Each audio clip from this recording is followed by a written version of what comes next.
اسلام ہمیں کیا سکھاتا ہے؟ اسلام کیا ہے؟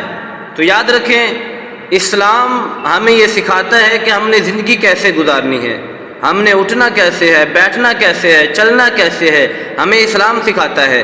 ہم نے سلام کیسے کرنا ہے، سلام کا جواب کیا ہے، یہ ہمیں اسلام سکھاتا ہے۔ چھوٹوں سے پیار کرنا ہے، بڑوں کا ادب کرنا ہے، یہ ہمیں اسلام سکھاتا ہے۔ اور پھر ماں باپ کی عزت کرنی ہے، ماں باپ کا احترام کرنا ہے، یہ ہمیں اسلام سکھاتا ہے۔ اور پھر شادی کیسے کرنی ہے، شادی کے بعد کے معاملات کیا ہیں، ہمیں اسلام سکھاتا ہے۔ یاد رکھیں، جس بیٹی کو، جس عورت کو پیدا ہوتے ہی زندہ درگور کر دیا جاتا تھا، اس بیٹی کو عزت کس نے دی؟ اس کو ماں کی عزت دی، اس کو بیٹی کی عزت دی، اس کو بہن کی عزت دی۔ یہ کس نے بتایا ہمیں؟ ہمیں اسلام نے بتایا۔ یہ ہمیں اسلام سکھاتا ہے کہ عورت کی عزت کرنی ہے۔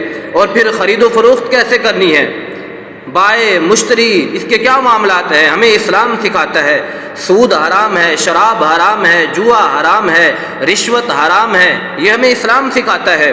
ہمیں اسلام بتاتا ہے کہ کون سے حلال طریقے ہیں، کون سے حرام طریقے ہیں خرید و فروخت کے۔ نماز فرض ہے، کس نے پڑھنی ہے، کیسے پڑھنی ہے، کب پڑھنی ہے، ہمیں اسلام سکھاتا ہے۔ زکوٰۃ فرض ہے، کس کو دینی ہے، کب دینی ہے، کیسے دینی ہے، ہمیں اسلام سکھاتا ہے۔ رمضان کے روزے فرض ہیں، کب رکھنے ہیں، کیسے رکھنے ہیں، ہمیں اسلام سکھاتا ہے۔ سحری کرنی ہے، کب کرنی ہے، افطاری کرنی ہے، کب کرنی ہے، تو یہ سارا کچھ ہمیں اسلام سکھاتا ہے۔